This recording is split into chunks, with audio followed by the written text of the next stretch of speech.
Well, good afternoon, Louisiana, and welcome to Bayou Bets for Monday, May the 8th. I'm Zach Ewing with Jim Derry.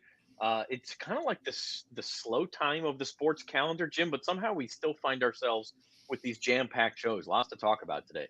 Yeah, I mean, I've said before, I really think the spring, excuse me, as I put my hand in front of my face, I think the spring is kind of an interesting time. Obviously, there's no NFL that just soaks up, NFL and college football soak up everything in the fall, but there's a lot to have at one time across multiple platforms. So there you go. Oh, I love this. Maria Ann, hi from Sydney, Australia. Well, I'm glad, Maria Ann. Thank you for saying hello. First of all, it's got to be what 4, 5 in the morning it's like over there. It's like what 7, 8 in the morning. They were 13 hours ahead. But anyway, I want to say to Maria, I think I've mentioned this on the show before. For some unknown reason, I don't mean to sound that way, but I have really been getting into Australian rules football this year. I mean, 7 a.m. 7 a.m. There you go. You were right. I am like really enjoying it. So I'm starting to get to know some of these players. I'm starting to know which teams are good. I watched 3 different matches this weekend and enjoyed them all. So I mean, it really is. Look, I will say this for Australian rules football, and I know this is not in our headlines anywhere, but the great thing about this sport is the guys are cordial with one another, even though they beat the living crap out of one another. There's hardly any debates with officials. It's like you're hitting almost like football should be. You're hitting all these points we're going to talk about in today's show. I like it. Okay, great. Like Australian rules football, I would rather watch that than the USFL. I'll tell you that much. It's okay, great. That's fair. And you can bet on it too. Horace is here. We're going to talk some MLB. Horace, the Cardinals are playing terrible. Yeah, I hope they play bad for another 3 days in a row too.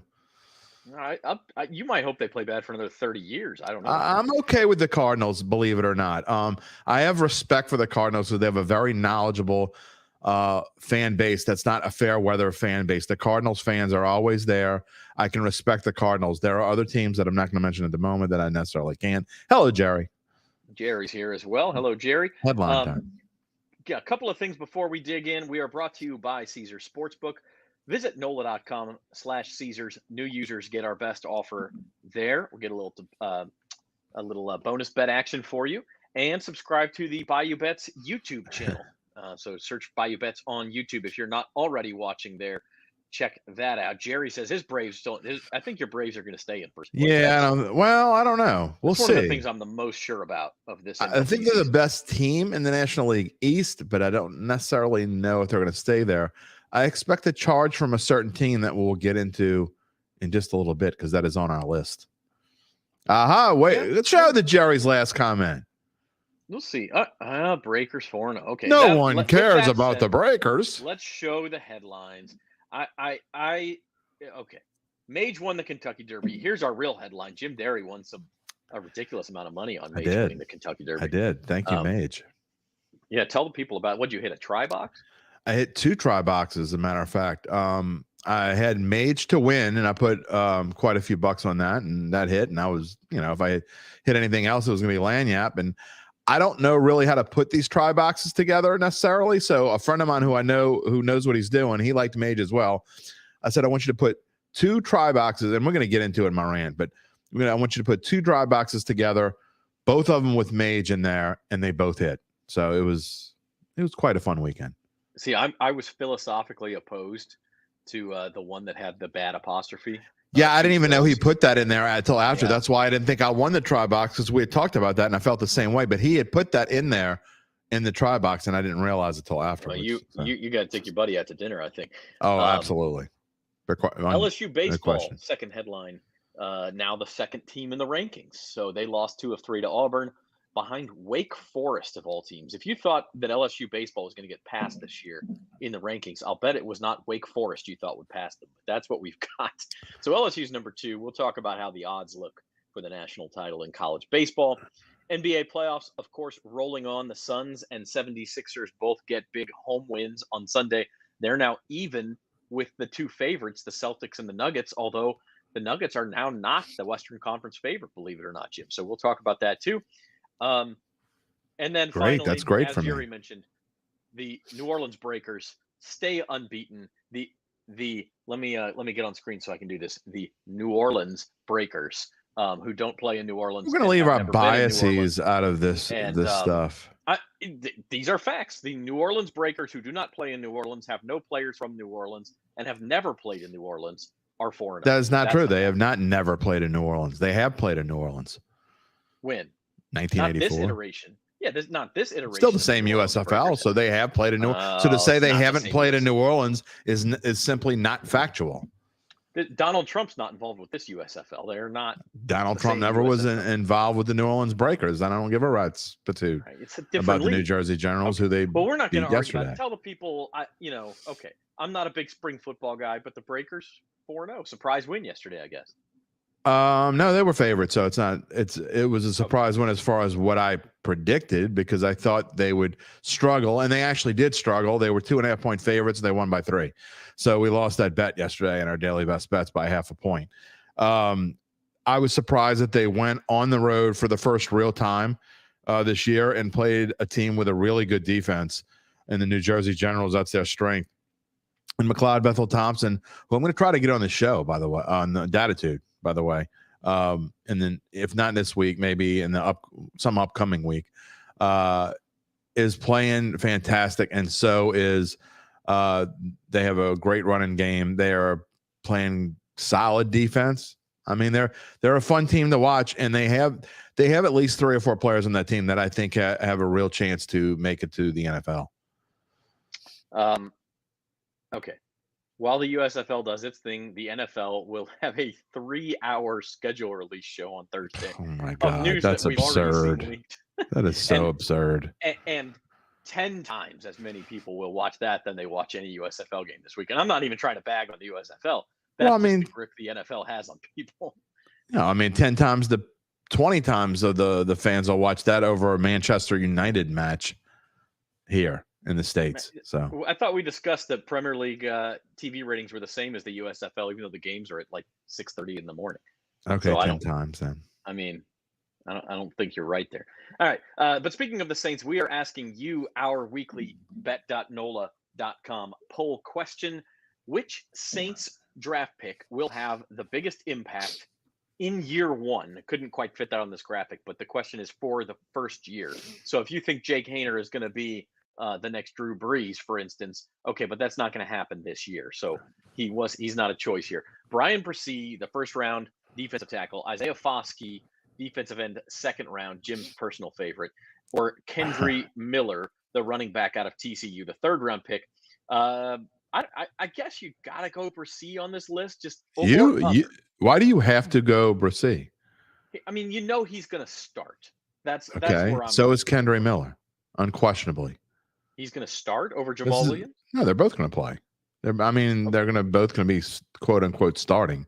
They'll both see a very close to the same number of snaps, is my guess. That's who I think it's gonna be. I think Alvin Kamara is gonna be a no-show for most of the season, even when he plays, and that's when he plays. We don't know how long he's going to be suspended. We don't know what the impact of his suspension is going to be on the entire season, because it's going to linger well beyond his suspension. Zach, we saw last year Deshaun Watson, who had to miss the first 13 games or 11 games, whatever the hell it was that he missed. And when he came back, he wasn't near Deshaun Watson, right? I mean, we know that coming into this coming season, I think you can get some value in the Browns, because I think Deshaun Watson with a full real offseason, and I know he was part of offseason things last year, but you go through that stretch of 2 months where you just don't play.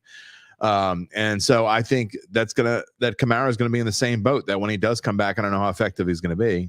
Then he's, as I've said many times, getting to that age of 30, which is a really bad number for a running back. So I don't know that Alvin Kamara is ever going to be the same. But as far as the impact goes this season, I think that this team needs a swift kick in the butt at running back, and that is going to be my pick, Kendry Miller.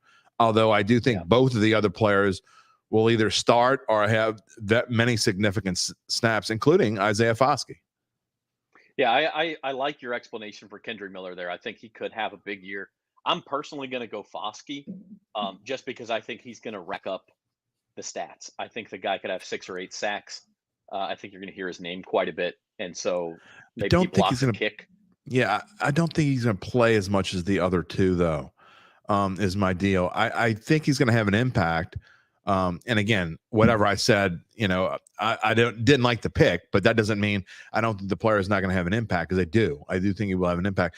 And not only that, Zach, I also think they're going to give Peyton Turner every chance they can to. I mean, this is kind of a last chance for him, right? I mean, if he's a total bust and he either comes in and doesn't do anything or he gets hurt, so be it. Then he's done.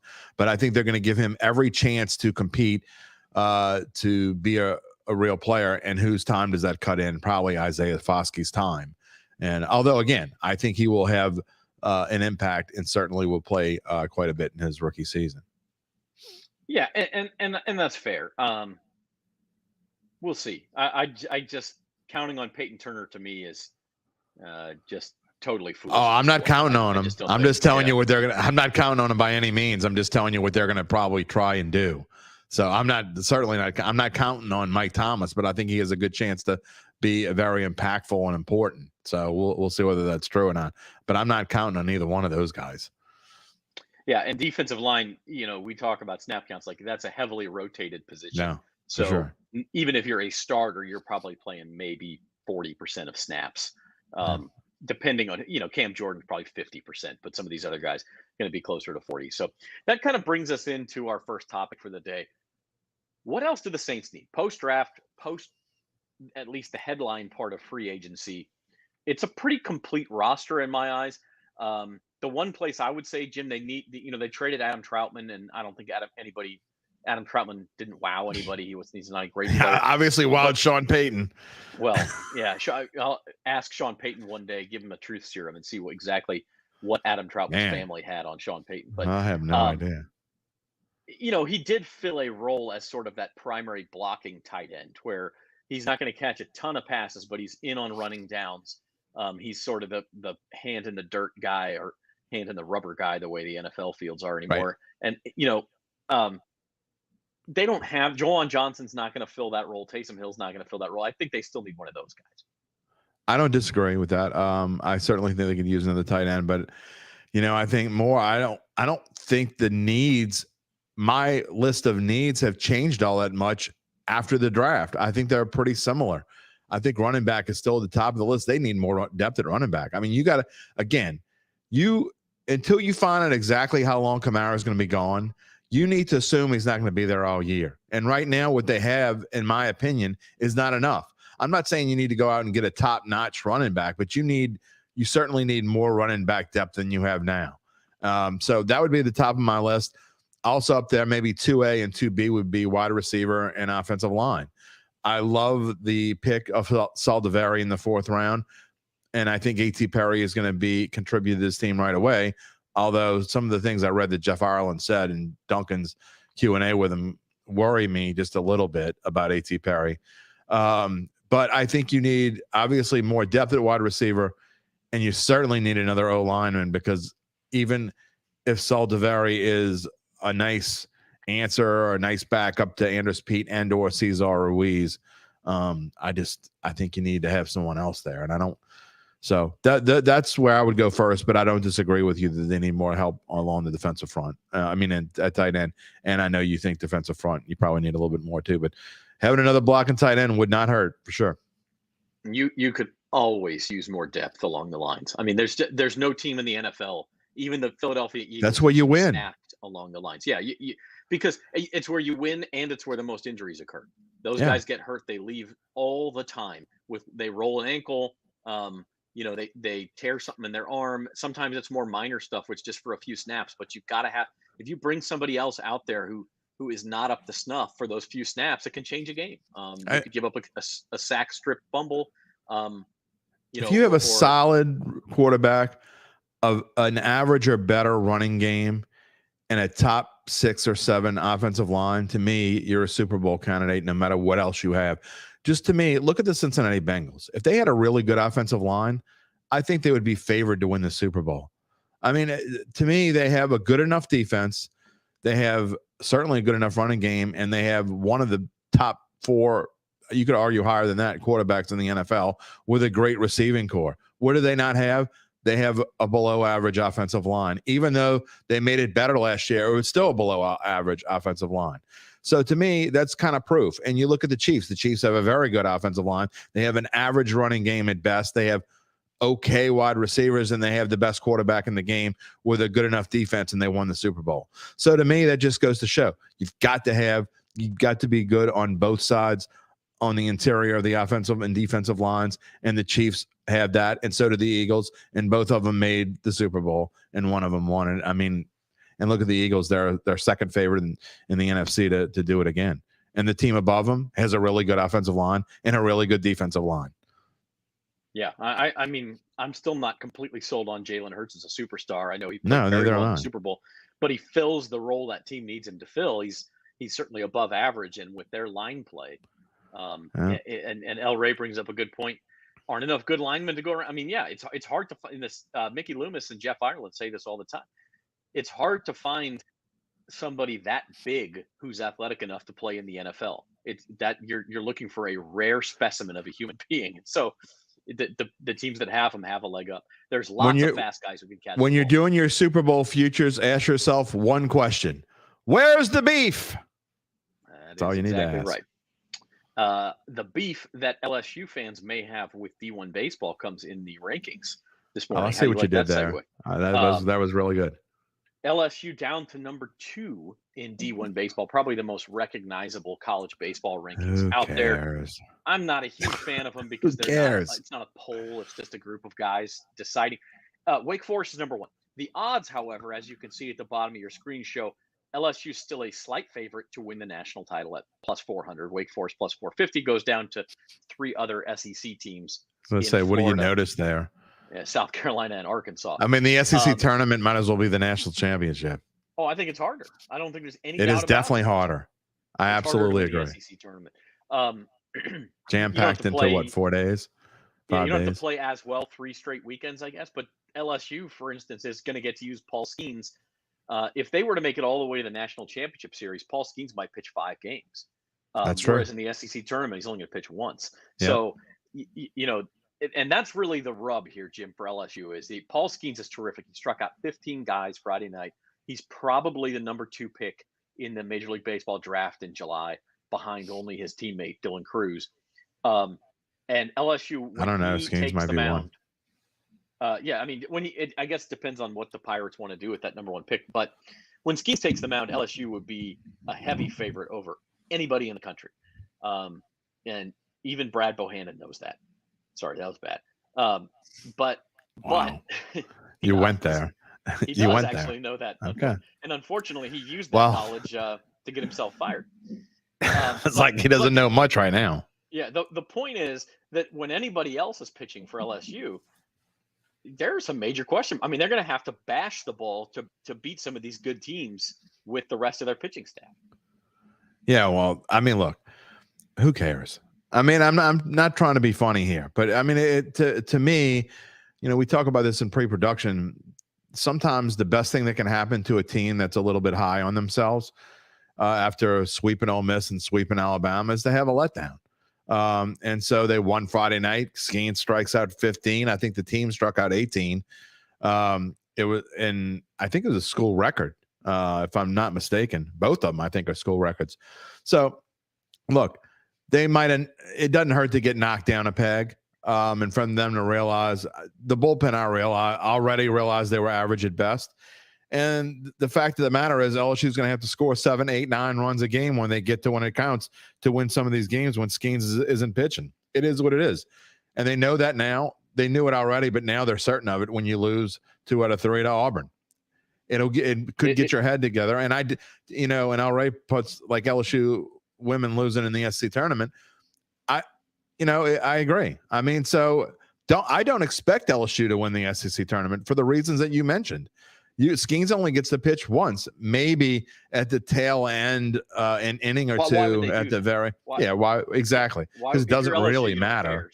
No, it doesn't really matter. You're going to get a super regional. We all know that, and you're going to get probably the number 1 or number 2 or potentially number 3 overall seed. Honestly, the number 1 overall seed has not won the NCAA tournament since I think 1999. So it really there's sort of matter. like It does. Right now, I actually think they're like, what I was reading is they're like 3 or 4 right now. So, as long as you're in that top 8, you're going to play exactly. Super Regional at home. Doesn't really and by the way, we can talk more about this. The postseason starts in a little less than a month, or the NCAA tournament starts a little less than a month. But I think the strategy for LSU in the regional, if you're facing, the 4 regional seed, I save Skeens and pitch him in the second game. That second game of the regional is the key game. If you start 2-0, you're sitting pretty. Somebody's going to have to win 3 in a row, including 2 over you. Whereas the first game, you're facing a weaker team. You hope you can score 15 runs on them. It doesn't matter who you pitch. So that's what I would do. And then in the Super, so I think their chances of getting to Omaha are pretty good.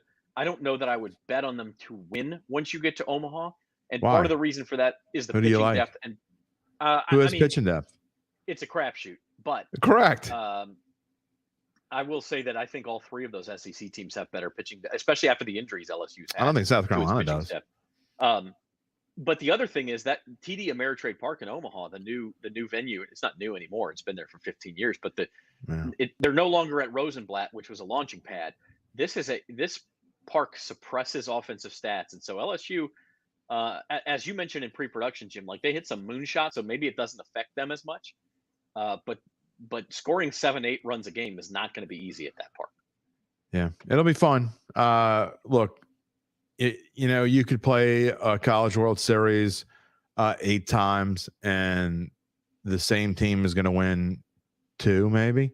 I mean, so it's you're talking about that's the problem. Yep. I mean, you're talking about probably 4 or 5 of the best teams, 4 or 5 seeded teams are going to make it. And then you're going to have 3 or 4 teams that are just hot. So, I mean, it's like you say, it's a crapshoot.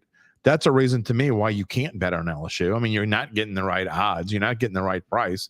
You're getting better odds. I'd rather bet on a team like South Carolina that could go on a run and certainly can hit the ball. And to me, that's if I had to pick someone on this list, and I'm not going to bet on this right now, but if I had to pick someone right now, I would take South Carolina.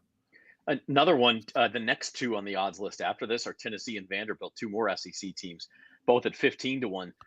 Tennessee, I think, lost a series this weekend, but they had not. That's their first series in first weekend in seven weekends. They had lost a series. They're hot. Last year they were like plus 150, and they don't have exactly the same team. But now you're getting them at 15-1. They got quite a few of the same guys as last year. Yeah, I have a hard time betting on a team to win back-to-back because it puts a lot of pressure. They get a lot of pressure towards the end. But it's not like football. It's not like football. No, but they didn't win. So maybe they're that hungry.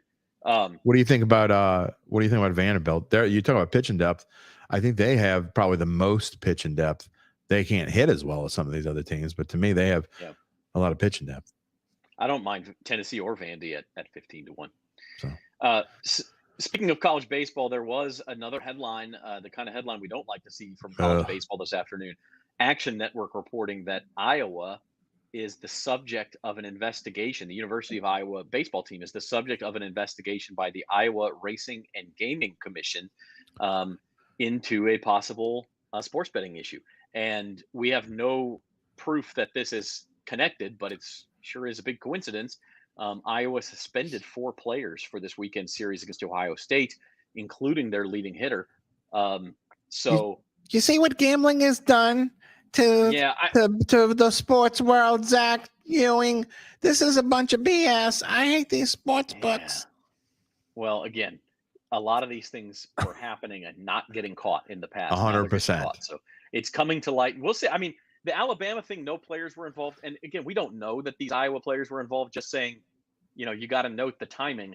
These guys were suspended on Friday. Now on Monday, we have confirmation that there's an investigation into the, into the Iowa baseball program. So you're watching Bayou Bets here on bet.nola.com and the Bayou Bets. We have a first. I'm not asking you to show the comment by any means. Please don't. But we have our first pickup attempt of someone's trying to pick up another guest here in Bayou Bets. I don't know, but Joe Flanders. Anytime the name Flanders comes up, you can't think it's real, right? Joe, take it to the DM. All right. Anyway, let's move on. We'll talk some NBA playoffs. Tonight's games: Knicks Heat, Warriors, Lakers. This is interesting. I know that these four teams are sort of, especially Warriors, Lakers, like everybody wants to talk about this series. They're sort of the undercard because the favorites, I think, Suns, Nuggets, 76ers, Celtics are the favorites in the other series. But out of those four teams playing tonight, Knicks, Heat, Warriors, and Lakers, who is the most likely to actually make a run to an NBA title? To an NBA title? Oof. I don't think any of those four have a chance to win. I can't say I have a chance. Of course they have a chance. Well, I mean, two of them are going to be in the Final Four. They got a chance.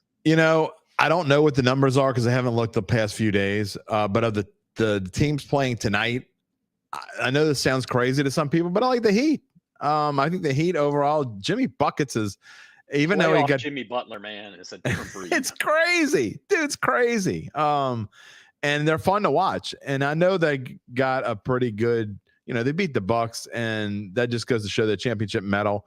But they're handling their business, and I'm not overly impressed with either the Celtics or the Sixers the way they're playing. So if you making me take a team from the top, but I still think, I know I might be crazy, but I still think the Nuggets are going to win the title. I was actually somewhat encouraged. I have futures on the Celtics and Nuggets. I'm going to go get some of the Nuggets now. I was discouraged by the Celtics performance yesterday because they really should have won that game and just threw it away in the final couple minutes in overtime. I was actually fairly encouraged by the Nuggets because Devin Booker had flames coming out of his fingertips last night. Insane. He was incredible, and Kevin Durant wasn't much worse. And the Suns still only won that game by 5 points. And I know Jokic went crazy, but Jokic always goes crazy. You can talk about. He doesn't need. You can talk about Steph. You can talk about LeBron. You can talk about whoever you want. Is there any doubt that Devin Booker is the best player that's still alive in the playoffs right now? He's the best shooter. I think he's the best overall player. Nikola Jokic is the best overall player. I don't know, man. Jamal Murray to me is Jamal Murray might be more important to that team than the Joker. Mm-hmm. I mean, they need Murray because last year, look, Jokic is the MVP. I personally thought he was the MVP last year. They got beaten 5 games by Golden State because they clearly don't have the outside scoring. So they need both of them. But what Jokic does is unlike what anybody else does in the NBA. And he almost dragged them to victory last night. I don't see the Suns winning a game in Denver. So I think Denver either wins that series. They'll win tomorrow. It'll go 7. It's going to go 7 games. You're teasing my rant there. It's going 7 games. Come on, man. Yeah. Sixers and Celtics tomorrow as well, and then we have Warriors and Lakers. I'll tell you who my pick is out of those 4 teams playing tonight. It's the Lakers, and I know they're that you're going to lose tonight. Yeah, I'll laugh. The Lakers are the second favorite to win the NBA without Caesars. I would be willing to bet, and without ruining any more of your rant, that the Golden State Warriors get the benefit of every single close call there is tonight. That's just what I say. Okay. I mean, hey, getting a whistle is a real thing in the NBA, and Phoenix got its whistle at home, but home teams tend to do it. So we'll see what happens with Golden State. No, the Lakers are a home team tonight. Lakers. That's what I'm saying. If the Lakers do win tonight, then I guarantee you Golden State's going to get a whistle on Wednesday night back in San Francisco. Oh, there's 0. I might go put the mortgage on the Golden State money line. If Golden State loses tonight, I will put a mortgage payment on the Golden State money line for Game 5. Wow. I'll put all the money that I won in the Kentucky Derby on Game 5. Zoe's off today, but we're clipping this out. We're clipping this out. Go ahead, clip it. Showing it everywhere, especially if the Lakers do win tonight. That'll be fantastic. One more note on the NBA playoffs. What's the over/under on LeBum flops tonight? Is it greater or equal to the number of Draymond flops tonight? Oh, no. Draymond's going to flop more. But, okay, what's the over/under on now? LeBum's complaints are more than Draymond's complaints. That'll be pretty close. LeBron's. I got to say it's 8.5. 8.5. Yeah, LeBron will be on the court more. Maybe. By the way, speaking of flops, did you see the Phoenix Suns owner yesterday? No. The ball goes into the crowd, the first couple rows of the crowd, right where I was playing poker last night, so I missed it. Ishbia is his name, I think, the Suns owner. And so Jokic goes to retrieve the ball, and the Suns owner has the ball and won't give it to Jokic. And so Jokic kind of like tries to tug it away from him. Missed and it. The Suns owner goes flying like he's been shot. First owner flop. And Jokic got called for a tech. Oh my goodness. Now I have to go look for that. I mean, like you have to actually keep an eye on this line. Right now, the Nuggets are favored by 5. Like, I think there's at least a 10% possibility Jokic gets suspended over that crap. Even though it was a total flop, all he was doing was trying to get the ball back, and the guy wouldn't give him the ball. That's kind of crappy. I mean, the NBA the NBA is getting close to wrestling. Let's put it that way. It's getting close to wrestling. All right. You're really getting into rant territory here, which we're going to say. Just saying. It's all right. Each of these series has a pretty clear favorite at this point. The closest one would be the Nuggets minus 175. And we'll see what happens, tonight on those games on the right half of your screen with, will one of them get tied up 2-2 by the road team? Here's over under the owner. That's awesome. That would be phenomenal. I'd have to golf clap him. I'm golf clapping him if that happens. Somebody else.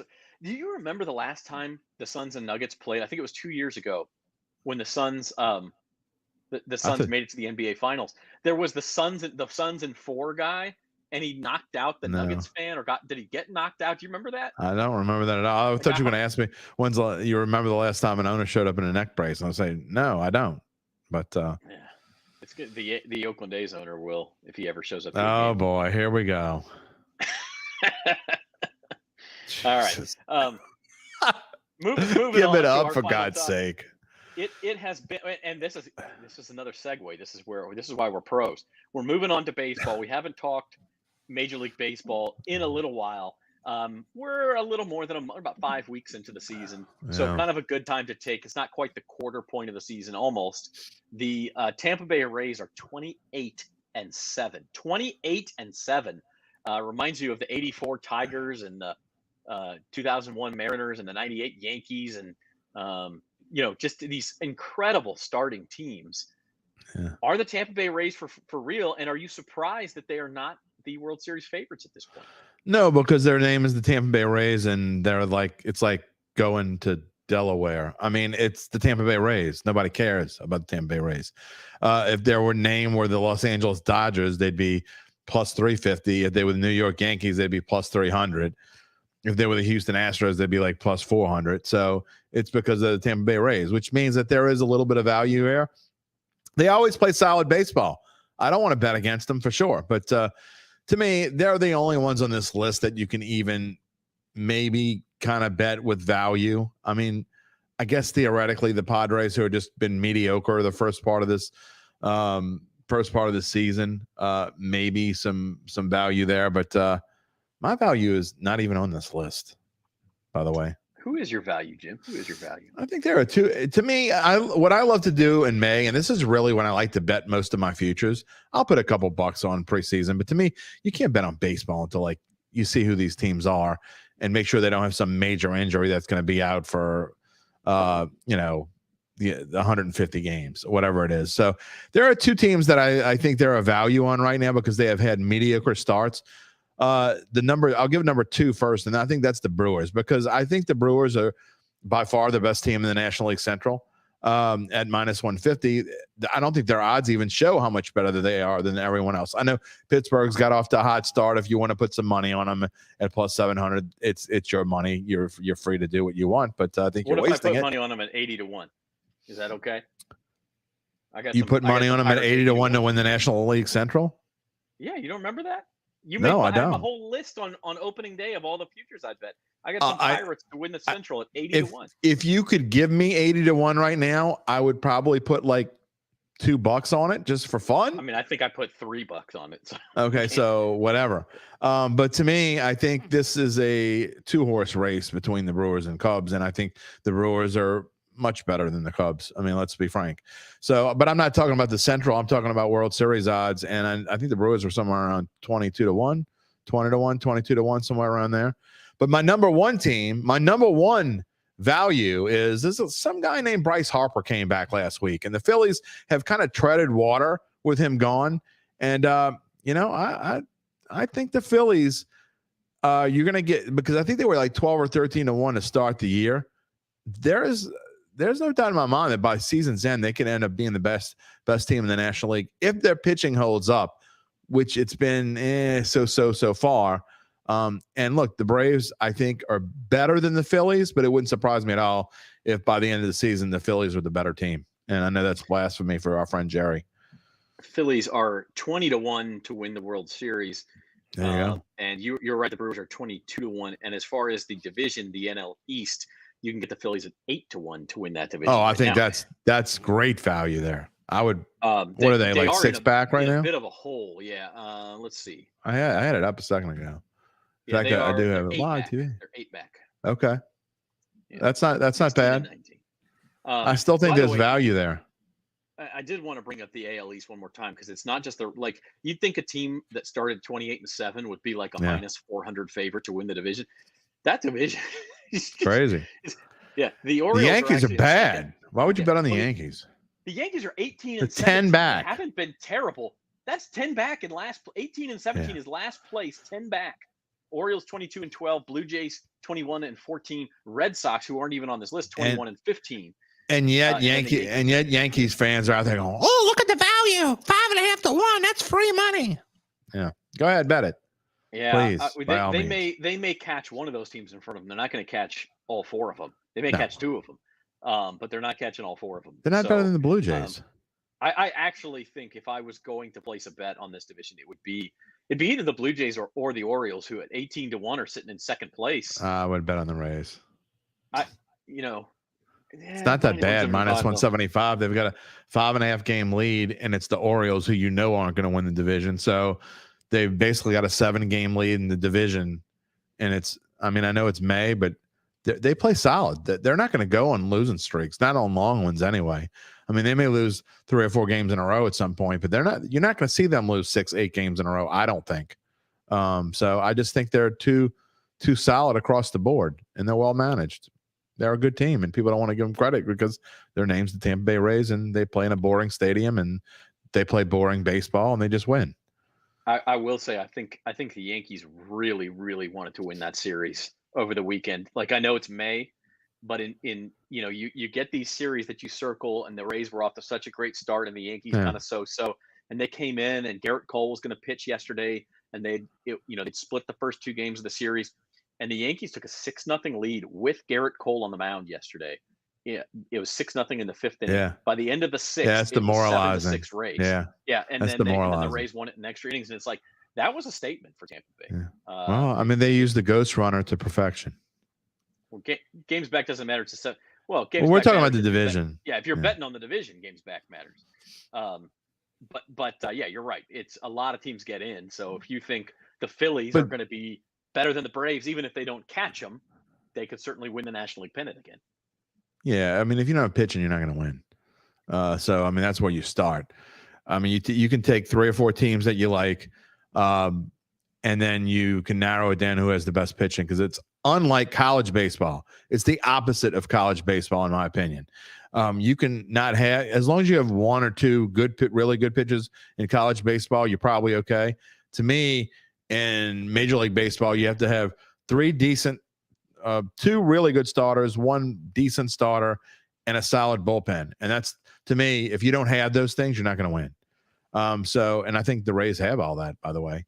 I think it's the Braves certainly have it. So that's why the Braves are up there. That's why and the Astros have it. I don't like the Astros, but they have it. I'm not going to let my bias interfere on how good I think a team is. The Astros have had some major pitching injuries so far, so we'll see. They also have Dusty Baker, who usually screws stuff up, but that's a whole other story. Not that I'm biased against Dusty Baker ruining the Cubs. Cubs fan. Yeah. Kerry Wood and Mark Pryor ruined their careers, but that's a whole other story. Yeah. 2003 NLCS. Yeah, whatever. Alex Gonzalez. Speaking of, of things we want to rant about, let's get into our rants. Watch Bayou Bets. We're brought to you by Caesars Sportsbook. Sign up for Caesars at NOLA.com/Caesars, and you will get our best offer for new users. And subscribe to the Bayou Bets YouTube channel. Hit the like button for us. Subscribe. Sign up for notifications. More and more good stuff coming to the channel in the year ahead and in the football season ahead. You get Bayou Bets twice a week. You get the fantasy roundup. You get Datitude, and a lot more stuff coming over the summer and into football season as well. All right, we'll end the show with our rants as usual, and we've teased this one a couple of times, and I am gonna straddle the fence a little bit here, because I understand that officiating in the NBA is frustrating.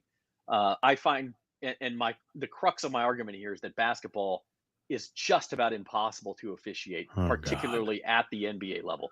Those guys are moving so fast, they're so physical, they flop, they're good actors. Even when you slow it down to just a couple of frames per second, you sometimes can't tell if a guy is set on a block charge call. You can't tell exactly when he lets go of the ball. Did he take 3 steps? I mean, and so calling it live is borderline impossible. And so I've been frustrated as a bettor and as an NBA fan as well. But to me, to say that the fix is in, or that the NBA is giving referees directives to sway a game one way or the other, is completely asinine. If that were happening, it would come out. It comes out in college baseball. Thank you, Alabama, and thank you, Iowa, for proof of that. You don't think it would come out in one of the most famous and rich leagues in the entire world if the referees were getting directives to sway a game in one direction or another? I know it's happened before. I know Tim Donaghy, the scandal came out. And now we have even more evidence. We have legalized gambling everywhere that would make it even more obvious if something was happening. But even Chris Paul has now won a game with Scott Foster as referee. So can we please put to bed the idea that somehow these referees are any more than just humans who make errors and are susceptible to bias of a desperate home crowd, for instance? Like, yeah, I do think that plays a factor. A desperate home crowd can sway a refereeing crew just like it can sway players into playing a little bit better. And we may see that as we go on in the NBA playoffs, and we have seen it. But to say that the league is crooked is just completely ridiculous. You done? I'm done. Okay. Go ahead. Yeah. Oh, my naive little friend. I mean, come on. Yeah, your premise is that it would definitely come out if they were trying to fix games. I mean, there's a lot of corrupt things in government that doesn't come out all the time, except, people have to hypothesize on these different things. If you heard a percentage, and this is a true question, not that I'm getting into politics, so I'm talking about all sides of the aisle here. If you had to guess what percentage of congressmen and senators and congresswomen and senate women, whatever, what do you think the percentage of that there's just a little crookedness going on? Like, there are 535 total senators and congressmen and women. The backdoor deals between congressmen and women are not broadcast on national TV. The results of those conversations, I should say, are not broadcast on national TV, and they're not bet on. So, they're most certainly bet on. They're bet on by the future, like people who play the stock market and go to the grocery store and buy eggs every day. So they are most certainly bet on. But regardless, all that aside, what do you think the percentage of the 535 or so, there might be, give or take a few, I might be off by a little bit, congressmen and women plus senators who are not on the up and up all the time? I mean, it's a simple. Oh, you're not going to answer. Okay, you don't have to answer. I don't. Any put it this way. Whatever. Yeah. It's more exactly. Than zero. It's more exactly. And which is my answer for that's. In fact, you know what? That is exactly my answer when it comes to NBA officials / administrators / league executives who are not necessarily on the up and up. I'm going to say it's more than zero. Because there are too many coincidences that happen. And, you and I were texting the other night about, let's say Warriors-Lakers game 2 was just a little bit fishy. Okay. And you say, well, a team that lost by 30. I mean, there can't be. I mean, what difference does it make if there's any fishiness going on? All you have to do is take one segment of a game, a critical portion, which in this case was the second quarter. The Lakers had like a 6 or 7 point lead. Looked like, hey man, this is gonna be a really tight game. And someone said somewhere, you know what? We don't necessarily want this to be a super tight game. And all of a sudden, some weird things happened over the course of about 5 to 7 minutes. What do you know? The Warriors went up by 6. Third quarter kind of started the same kind of way with some weirdness going on. What do you know? The Warriors are up by 15, and the Lakers did what the Lakers do. They quit, because that's who the Lakers are. When they get behind, they quit. You can just, if the Lakers get behind by 8, you might as well go live, bet the other team, because they're going to win by probably 16 or 20. What are you talking about? More 8. I'm not talking about more. Said if they're down by 10 or 12, you can go bet on the other team. Anyway, but it also fit the narrative. And if you're a bettor, you can go, and I'm not saying I'm good at it, because I obviously haven't been good at it. And game 2 of Warriors-Lakers is the one that pisses me off the most. The Warriors lost game 1. There was no way in God's green earth that anyone was going to let them lose 2 games at home, and I was too blind to see it, because I thought the Lakers were frankly a better team. Maybe they are, maybe they aren't. So if you follow the script in the NBA, you're going to win way more times than you're going to lose, because series go 6 and 7 games a lot more than they go 4 and 5. I'm just saying. So, are we putting our money where your mouth is? Warriors and Heat tonight? Warriors and Knicks tonight? Warriors and Knicks. They're playing the conference. You're already predicting the finals? No. I'm saying, are we betting on the Warriors and the Knicks, because they're the teams that need to even the series? If you bet in the script, yeah, I don't know if I'm afraid to bet, because I haven't been good picking the script.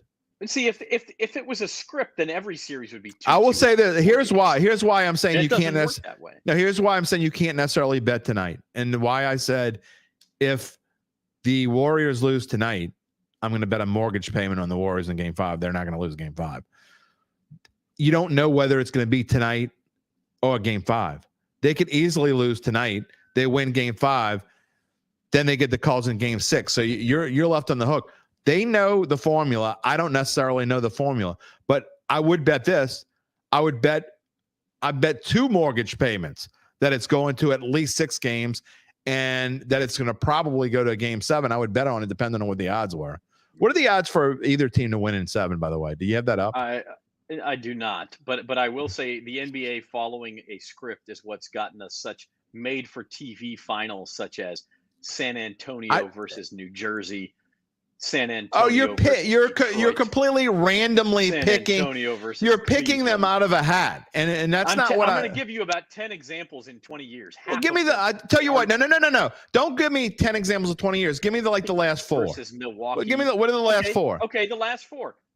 Golden State versus Toronto. Certainly not what they would pick. No, they didn't necessarily want Toronto, but Toronto it doesn't always work. Sometimes they give a little team a little push, maybe, and the team's not good enough to take a push, or they stink that bad. Hence LA the Bucks in round 1. The bubble, which okay, there you go. That counts. You could say that counts. It was the scripted. Bubble, weird, First of all, now you've had Steph and you've had LeBron. What'd you have the year before that?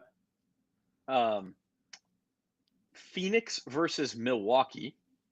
Okay, Greek Freak. That's not something anyone would ever pick. What are you talking about? And then last year, Golden State and Boston. Okay, that's money if there ever was one. Well, they were I want to see the best teams. I want to see Denver play. I don't know what would be Denver and the Heat, the 8 seed against the least. The Knicks haven't been in the NBA Finals in more than 20 years. Yeah, but the Knicks that's one of the marquee franchises. They just suck. You can't help suck. All right. This conversation will continue throughout the NBA playoffs. Yo, boy Sam, what's up? Jim, you have a happy rant for us. So let's end the show on a happy note. Every now and then you pull a rabbit out of the hat, or in this case, a horse out of the hat. There are times when we do, Zach and Spencer and Gabe and I, we spend a lot of time going through. And when we do our daily, I don't know about, I'm counting you guys in, but I don't just make picks. When I do my daily best bet, I literally probably spend an hour and a half going through things and looking up, like, baiting the public, who the public like, who different things. I've go through series history. I don't just randomly pick stuff. I mean, now our record doesn't necessarily show that we've been going through this and spending time with it. But this year. No, that being said, I spend a lot in my futures every year, NFL futures. I spend 8 weeks on my NFL futures. I mean, I'm talking about 8 weeks, probably 40 hours a week. I'm pretty darn close to it, going through futures. Now, we've been pretty good on that. I think 2 years in a row now we've won. I think we picked the right side. I believe we had 19 or like 19, 13 and 1 or something like that 2 years ago. I think last year we might have had 20 wins. So, I mean, we're doing pretty well on it, but we spent a lot of time. The point is sometimes you can have your biggest one event hit on something that you don't know what the hell you're talking about. And in this case, for me, it was the Kentucky Derby. I knew I liked Mage, and I said so on the show. The reason why I didn't get super hyped about it is because Mr. Duncan was telling me I had no chance. And Jeff Duncan knows way more about horse racing than I do. But I was lucky enough to get with a friend who does know a little bit more about horse racing, a lot more about horse racing than I do. Kudos, shout out to my friend Mike Prange, who did a wonderful job putting together a trifecta box. I said my only caveat was I wanted 2 trifecta boxes and I wanted Mage in both of them, and they both hit. So it just goes to show, I think it was my biggest one event bet that I've ever won. And it's on something that I know almost, I'm not going to say nothing, because I know how to bet. I know how to analyze horses to some degree. But basically, I would say in the world of sports, know almost nothing about. And it ends up being my biggest one event hit. And, it just goes to show that I guess you can have fun with a couple bucks here and a couple bucks there. It can always turn into something. But I don't know whether to be super happy and brag about it or embarrassed that my biggest one event hit is on something that I hardly know anything about. Yeah, it'd be great if you could say all your research had paid off and you'd made thousands and everything. I'm being straight up, but yeah. If we're being totally honest here, if we were that good at it, we probably would not be talking about it, and we'd be living in Vegas betting the sports books every day and trying to find places that didn't limit our bets and stuff. But instead, we're talking about it. We're bringing the entertainment to you, and we're trying to teach you about some of our processes. And sometimes our process is, let's have a little fun for a few dollars and see what happens. Sometimes good things happen. I'm certainly getting the I Heart Mage hat, the Heart Mage hats that they were wearing on TV the other day. Oh, that's awesome. And by the way, you know what got me on the Preakness, though. What got me, and here you go. And this is just for you, Zach Ewing. What got me on Mage in the first place and why I started doing research on this horse and why I liked, the more I read about this horse, the more I liked. It started with the Birmingham Stallions mascot, the Stallion, writing Mage on a piece of paper at halftime of the USFL game, Mage, and sticking it up to the camera. And I'm like, you know what? If the Stallion's on Mage, maybe I ought to get on Mage too. So watching the USFL... Betting expert over there. Watching the USFL helped me win a nice chunk of money. All right. That's going to do it for our show. Jim's pockets got a little fatter this weekend. We're happy for him. We'll be back Thursday. And the NFL schedule release, honestly. Are we going to do a different time show? No, I don't think so. But the schedule will have mostly leaked by 4:00. So we're going to have most of the same schedule. We might not have everything and exactly. Maybe we go on at 5. But I think we're going to have most everything, by 4:00, who the Saints play. I hope you and Jerry are both wrong, by the way. Yeah, that the Saints are playing the Patriots in Frankfurt, Germany. I hope it's in Germany, but I hope it's in Munich because that would be awesome. My brother. I hope it's in neither. And, I'd rather play in Iceland. Iceland would be a nice trip, man. In the summer. Yeah, if they play that in September. They'd have to play that one in September. You don't want to go there in November. Probably be pretty cool, get it? Yeah, no doubt. No doubt. The weather was nice in London for the Saints and Vikings last year, so I'll bet you it's still okay. November, well, you went last year. It's my turn to go to Europe, right? Oh, if you've got a brother who lives there, you could stay with him, man. Oh, yeah. I mean, if your brother is as cool as you are, just let me stay there. Well, maybe so. Maybe so. All right. So that is you don't like to go overseas, though. You're right. I don't. Yeah. I'm being facetious. That's our show for today. Don't forget, we'll have this up in just a few minutes. Our poll question for the week: who will be the most impactful Saints draft pick in year one? Brian Bresee, Isaiah Foskey, Kendra Miller, or other? You got 4 other choices there that it could be. as well. So that's going to do it. Join us 4 o'clock Thursday. We'll have the Saints schedule, or mostly what we think is the Saints schedule at that time, and we're going to go through game by game, spend a lot of time with that, talk a little NBA playoff, of course, as well. So for Jim Derry, I'm Zach Ewing. Thanks, everybody, for watching Bayou Bets. See you next time.